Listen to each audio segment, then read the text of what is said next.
PROCO Podcast is created for educational and career awareness purpose. At PROCO, our focus is on providing real-world exposure through hands-on learning, real-time projects, internships, industry-oriented training, certifications, and continuous career support to help learners become job-ready. The views, opinions, and experiences shared by our guests are strictly personal and do not represent the views of any past or present employer, organization, or institution they have been associated with.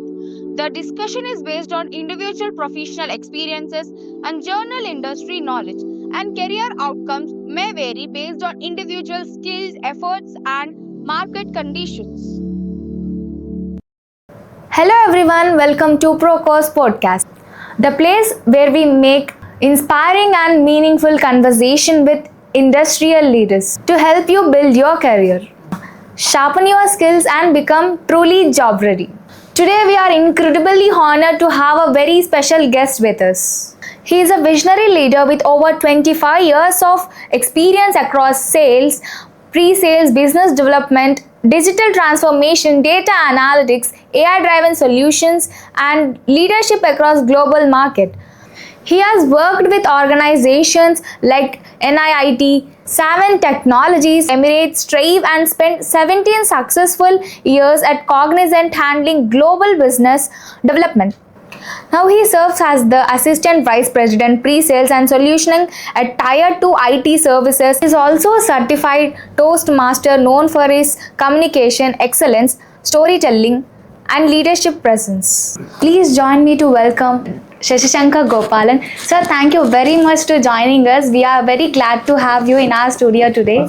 Thank you. It's a pleasure to be here.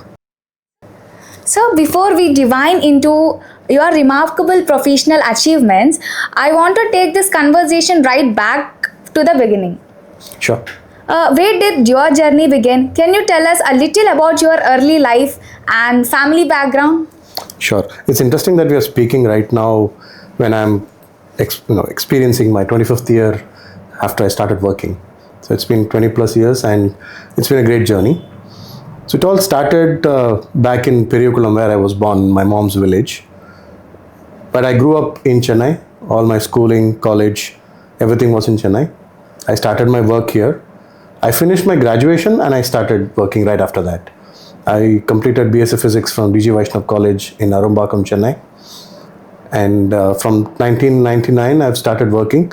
My very first job I still remember was as a faculty or a trainer in Aptech, one of the franchises in Chennai. And that's where the journey began, and it's been a great journey so far. During your college years and early adulthood, what influenced you to step into sales, technology, and business development, sir? Let me be very honest here. I come from a traditional South Indian family where there were only two career paths. Either you become a doctor or you become an engineer. I was not too keen on taking up doctor as my career line. So I did maths, physics, chemistry, and I was gunning for engineering. But I did not have the required cut-off marks and all of that to pursue engineering. So I picked up undergraduation in BSc, and anyone who doesn't get into engineering but wants to build a career in IT tech, they join the NIIT course. That's the in thing during my days. I think it's still there. So I joined NIIT, and that's where my liaison or the rendezvous with technology started. And the rest is history, right? But somewhere within the first 2 to 3 years in my career, I felt I wasn't too comfortable or I wasn't enjoying hardcore technology programming. So I got an opportunity to diversify myself into sales and business development.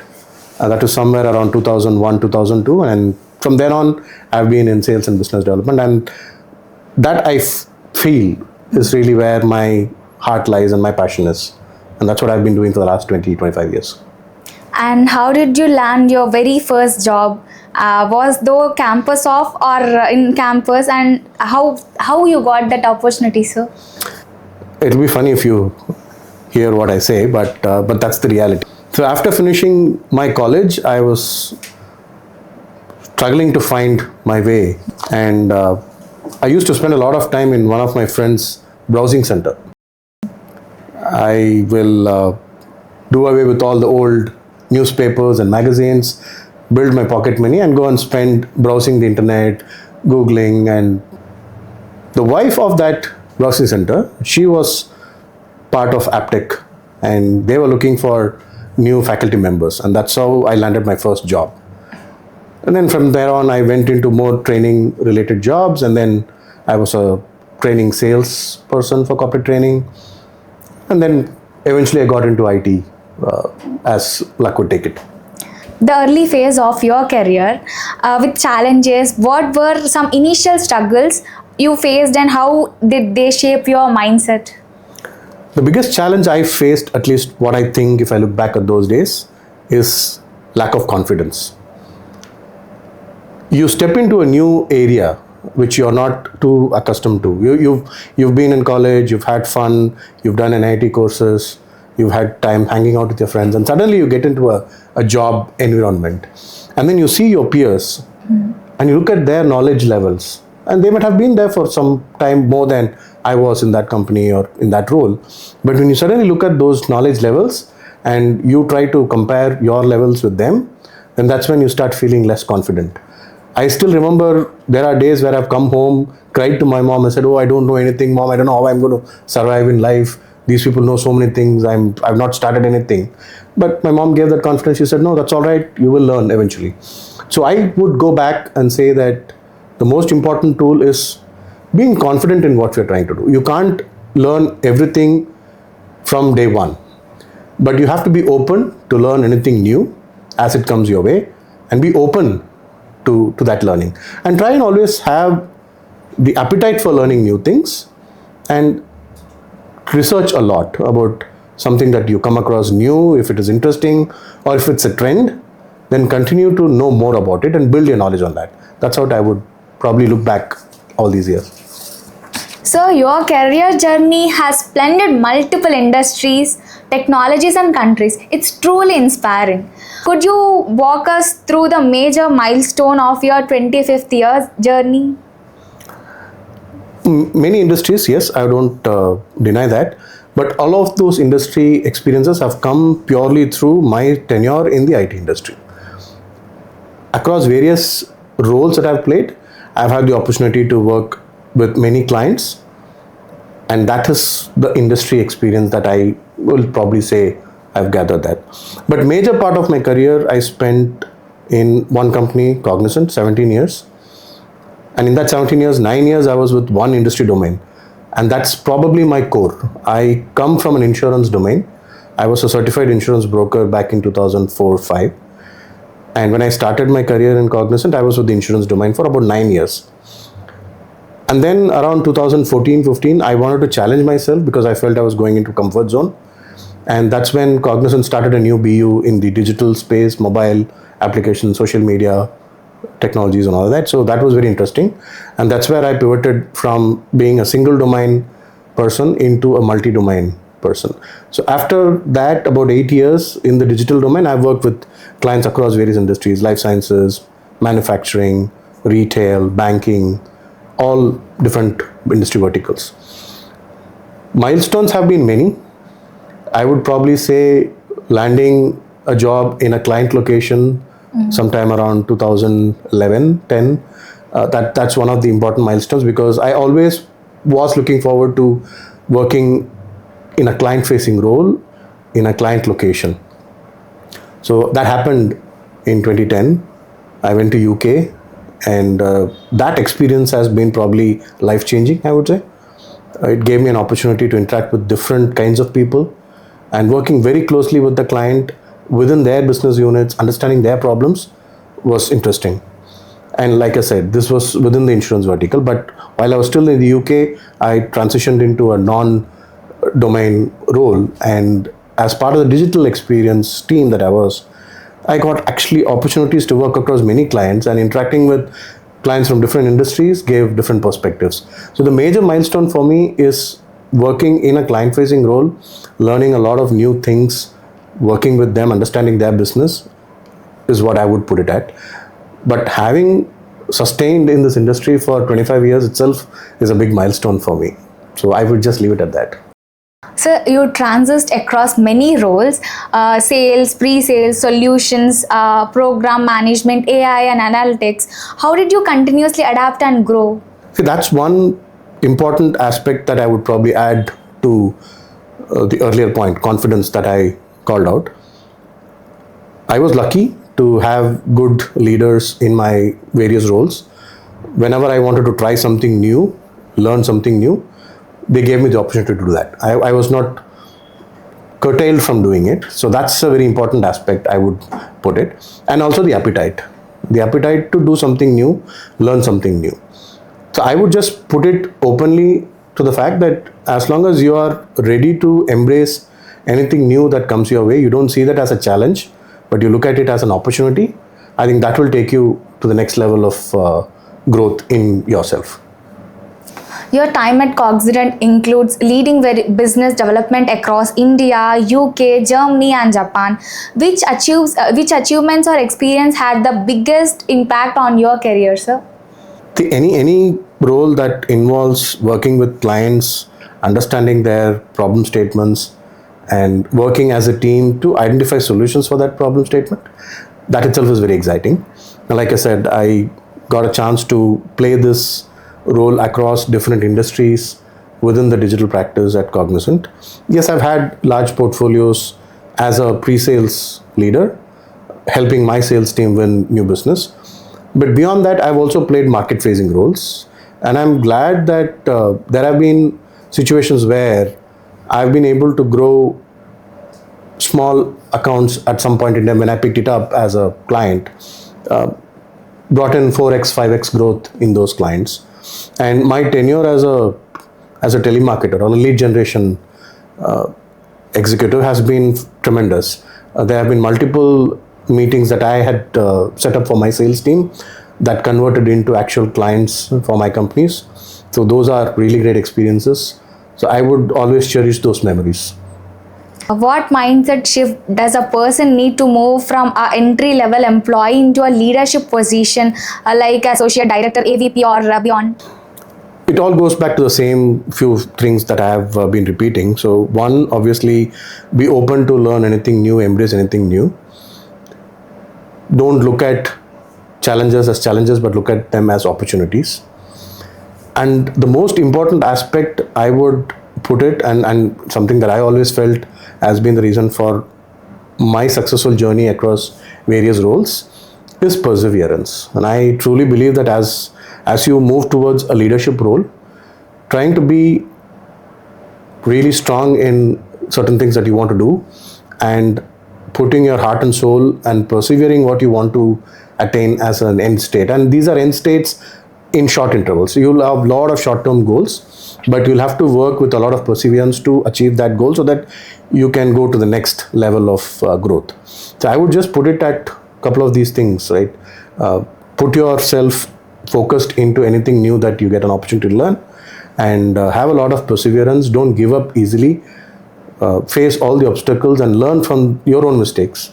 And as you look at other people made mistakes, learn from their mistakes as well. But your own mistakes will stay really strong in your memory that you wouldn't repeat because you've gone through that experience yourself and you've learned from that. I think those are the things that I will put it at.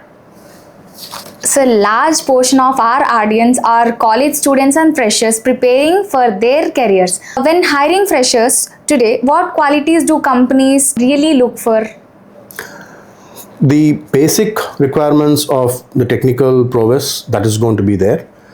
They would definitely look at your technical knowledge and see how is your base, how is your foundation for you all to be put through training and further skill additions, because everybody knows that you can't actually hire from the campus and expect them to be productive from day one. So there is going to be your own period of training and skill enablement. Normally companies look for people's base foundation to be a little strong in terms of whatever you've done as part of your program that you are going through, BE or BTech or BSc, MSc, MCA, whatever you've done, how strong are you in your basics that you've learned? What effort have you put to learn additional skills during your learning tenure? Not that you wait to learn on the job, But having looked at the trends that's currently there in the market, what is interesting, what is that you like to pick up?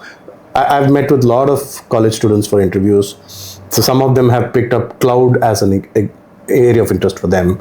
Many have done AI as an area of interest for them. And I've discussed with them about the semester projects or midterm projects that they've done. Many cases they've taken real life examples as problem statements and worked through solutions for that.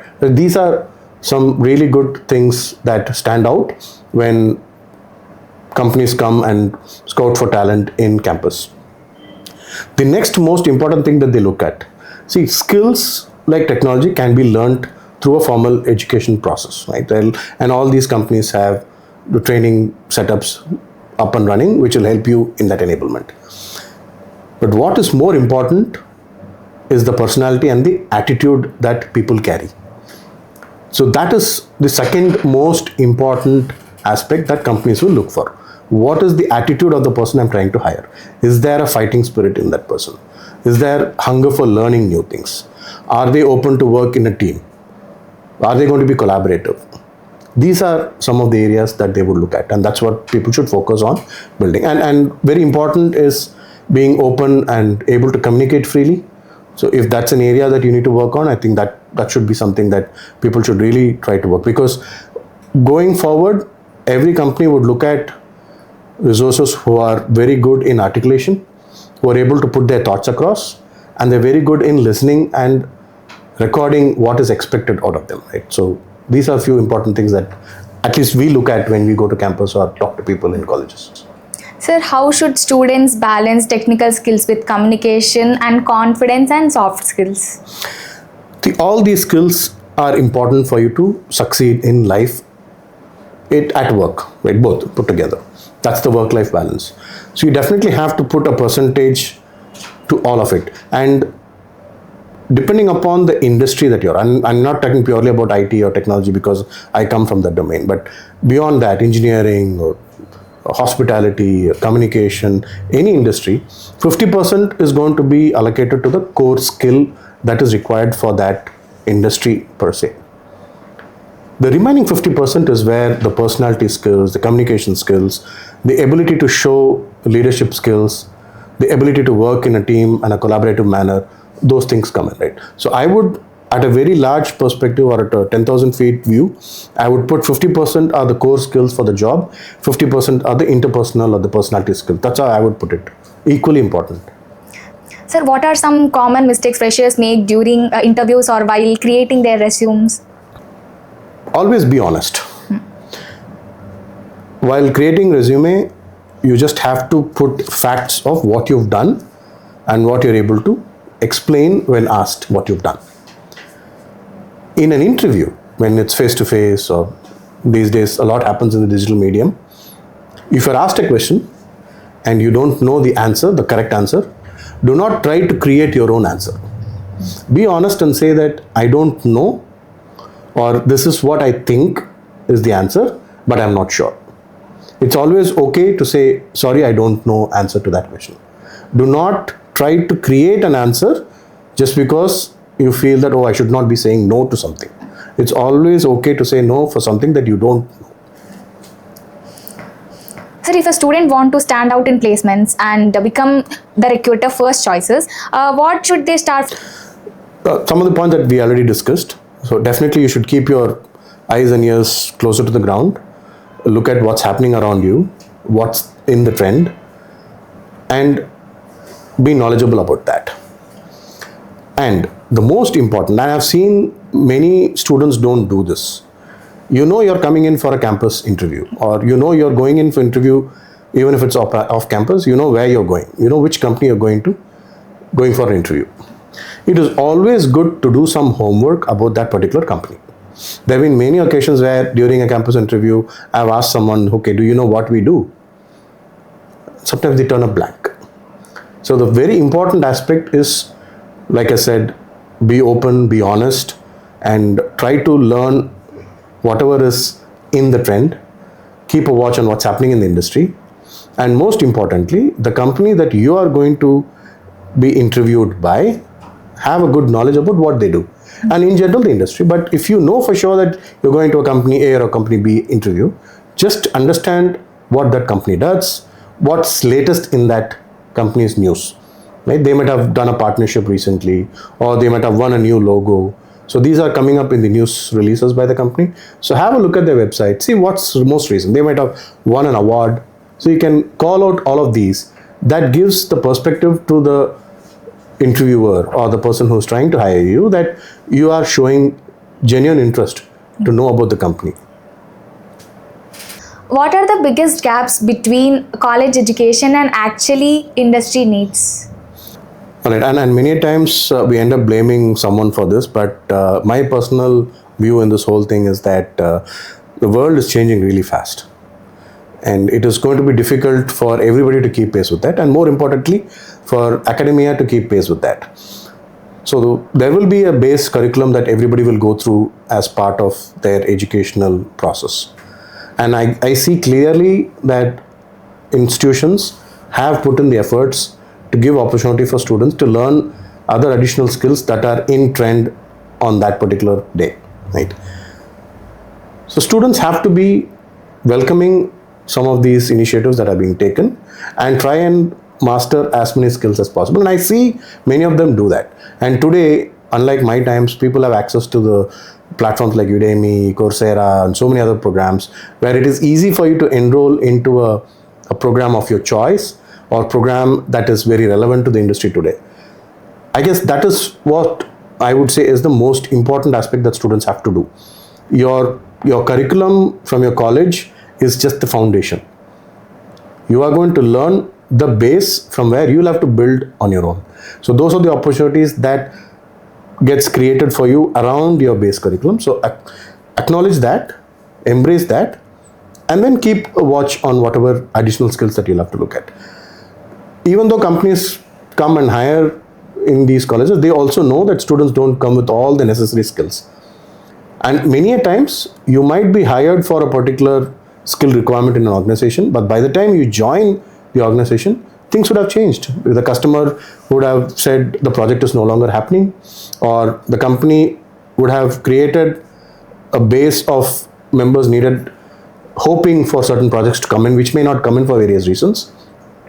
So, which would mean that the people who have been taken in based on certain future plans, they will have to go through a change in plan, and students should be ready to accept that, because nothing is written on stone when you are coming into an organization. You could have been interviewed for an AI related project, but you might actually be asked to take up a regular production support project. That doesn't mean that you should feel rejected. That's another area to learn. And in fact, I would always say that someone who starts their career, it's always good to learn a lot of new things from a existing application that is up and running, where clients are being served, because that's where the real problems actually occur. And solving those problems gives you great learning. So production support and maintenance is not a bad place to start with. So these are some of the mindset changes that children or students would have to take up. Sir, how can freshers consistently upgrade themselves in fast-changing fields like AI, cloud, analytics, and digital transformation? There are plenty of opportunities available for everybody. So you just have to look at what is right for you. And we've been discussing that across various other points that we discussed. Look at what is needed at a given point in time. Or sometimes you could also look at what is coming up. Right? There could also be areas where people are working on certain research that are likely to take shape in certain few years time, or probably few months down the line, right? So like I said, technology is changing really fast. So look at what all possible areas could come up as changes in the industry and adapt to that. But always good to have the foundation knowledge of all of these in-trend technologies, because they will be there for a bit, even though it might take about a couple of years for you to join eventually a job for which you're studying right now. You will be prepared for that. You'll probably look at a version 2 or a version 3 by the time you come into the job, but you would have the fundamentals of it. So at any point in time, as technology changes, so we were looking at AI, automation, RPA, in 2022, 23. But now AI has become Gen AI, and now we're talking about agentic AI. We're looking at building agents that could replace human roles wherever there is a feasibility. So things will keep on evolving into the next level. But everything has a base, and just master that base to start with. And when you get the opportunity, you'll have to start quickly building. And that's where I spoke about embracing the opportunities that come your way. How important are real world projects, internships, certificates for getting a job? That's an interesting question. And I do get a lot of requests for internships in places that I've worked. And wherever there is an opportunity, I have recommended people for internship roles. And I would put that as a very important aspect in your learning career, because that gives you a hands-on experience of how things happen in a real world scenario, in a corporate setup or in a company setup, or in an industry for that matter, right? So that's a very important knowledge to acquire as you are preparing to hit the road running. So I would clearly look at internship as a good opportunity for you to prep for what you might eventually be doing few years down the line.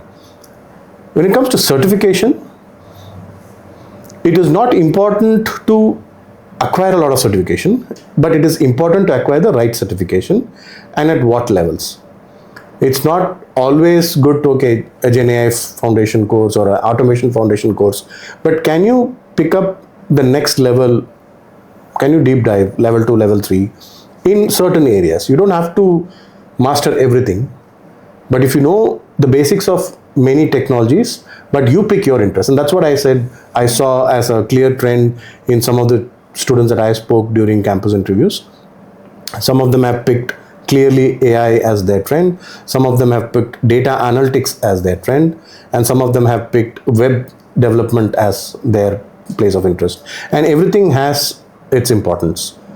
So pick an area and know a lot of areas, but pick an area where you want to deep dive, and that's where you should probably look at certification. It should be relevant to what you want to do as well.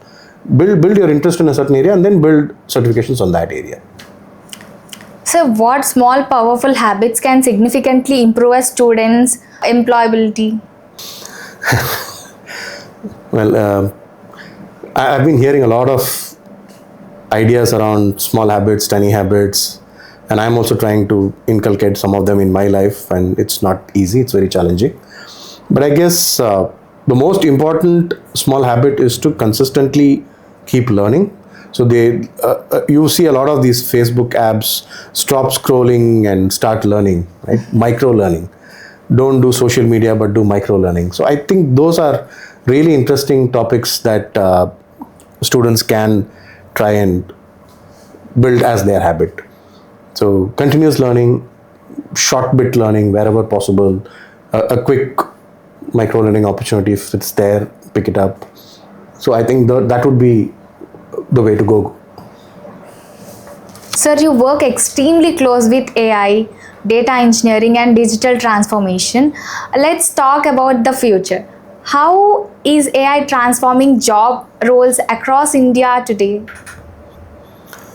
It's a very challenging question to actually answer, because the last 3 to 4 years we've been doing a lot of AI related work at many of our clients, and sometimes we see a lot of interest in implementing new ideas using these technologies, and in certain cases the initial enthusiasm doesn't fully take shape into a full-fledged solution. These are certain cases.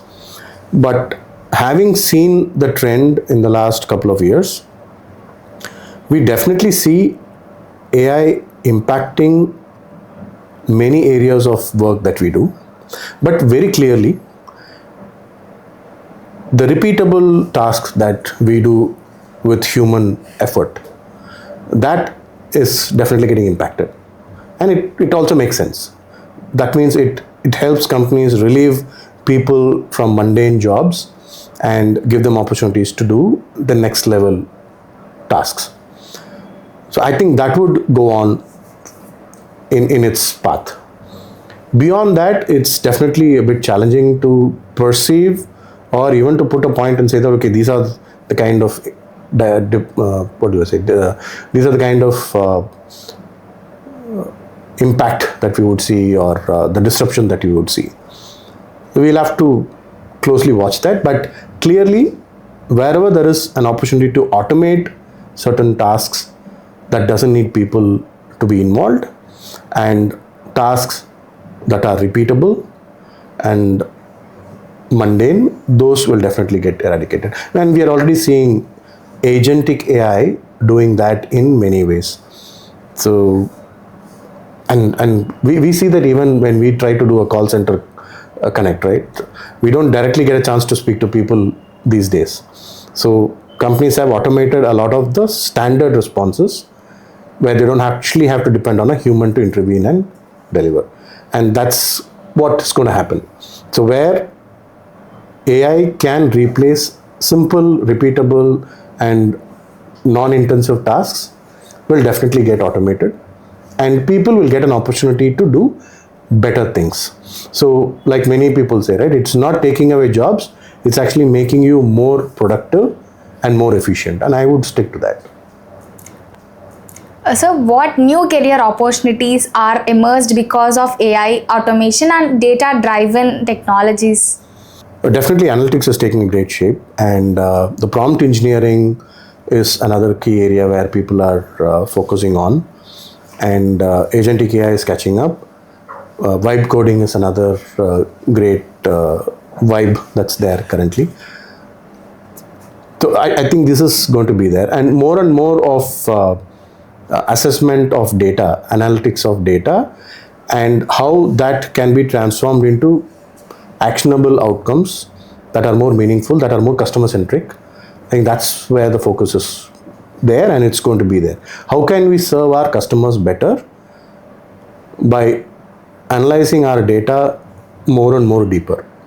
What kind of patterns can we see that is emerging based on how our customers are using our products, are using our services, and based on that pattern, how can we innovate our products or services to serve the customer better, to retain customers, and also to attract new customers. That's going to be the competition game as well. So those are the areas where it's focusing on, and I guess those will be the areas where newer opportunities will come.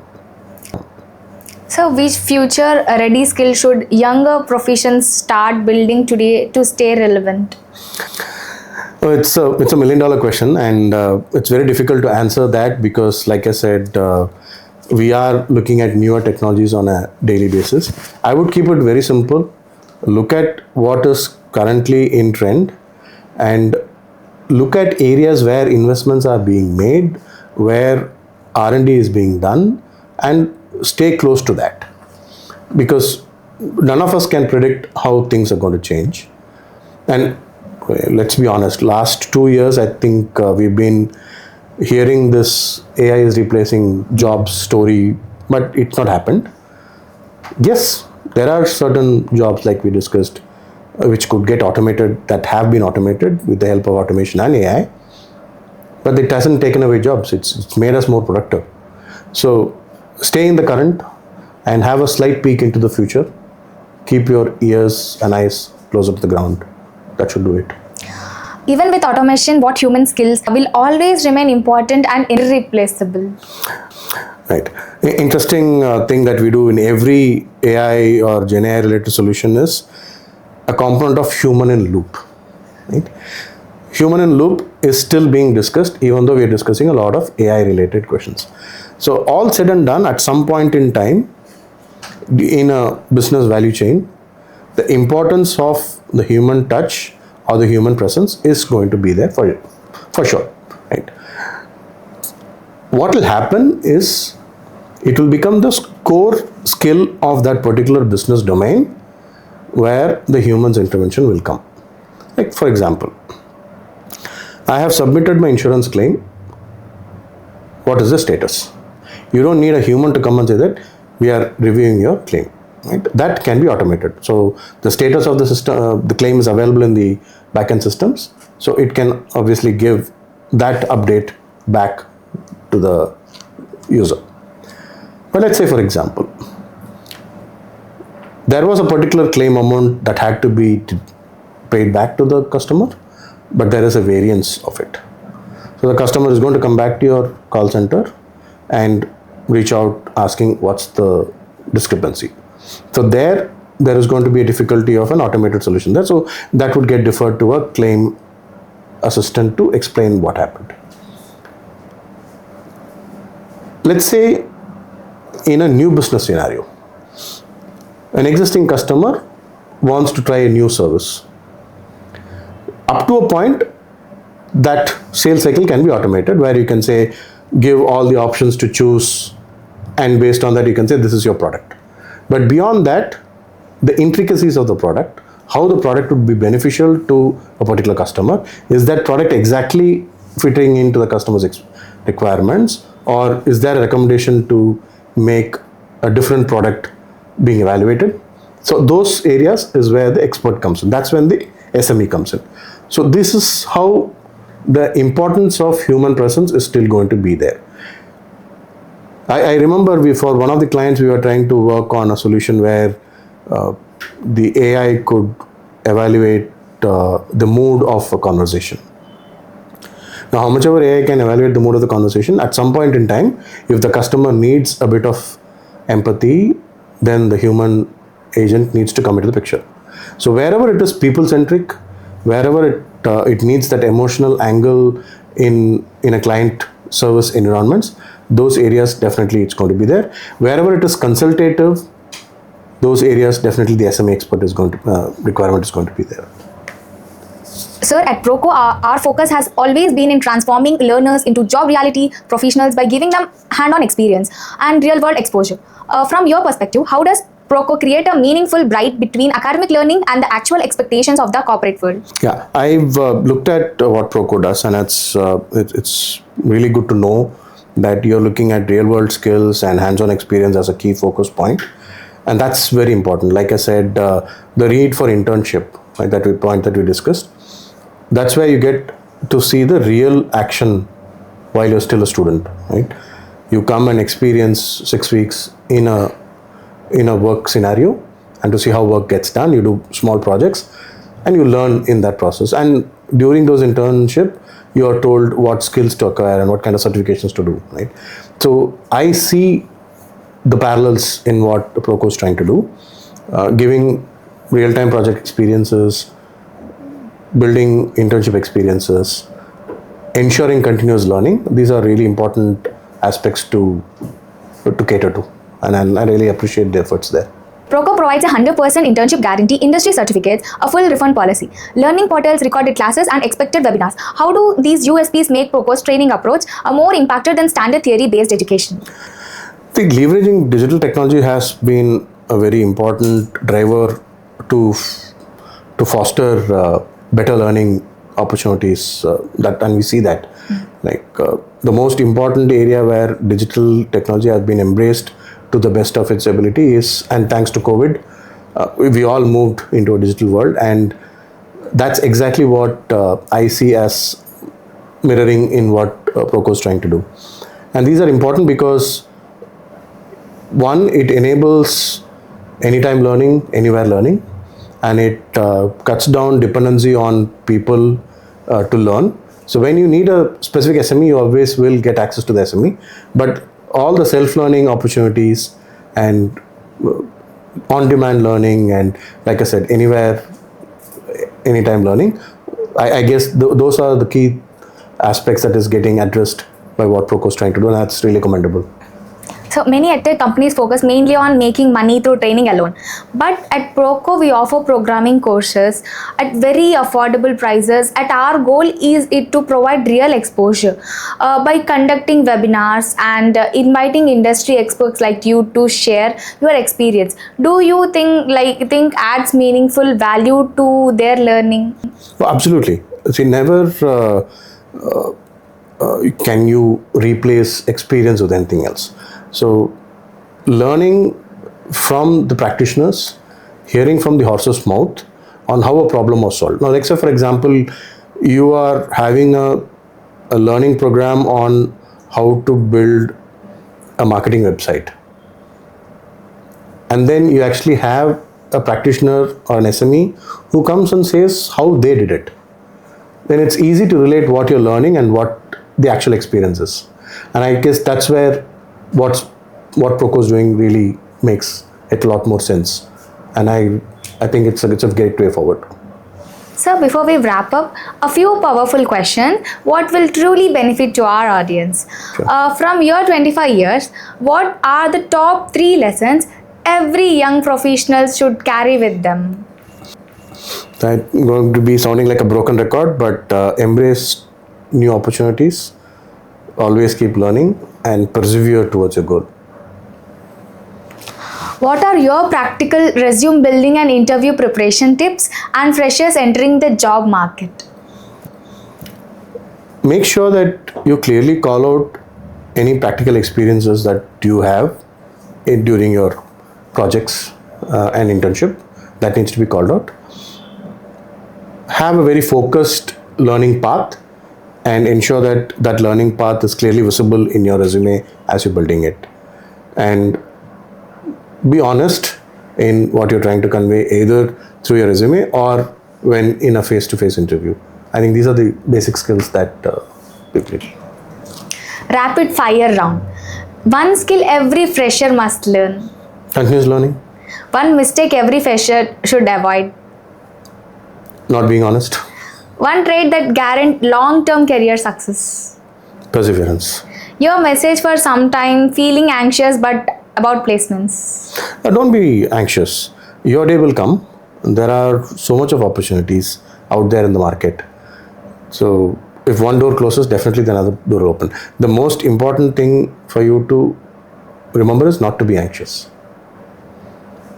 Sir, before we conclude, on behalf of PROCO, we would like to express our heartfelt gratitude for joining us today. Your insight on career development, leadership, AI, and skill that has been incredibly valuable. As a token of appreciation, we would like to present a memento to you. Thank you, and it's been a pleasure being here, and always nice to interact.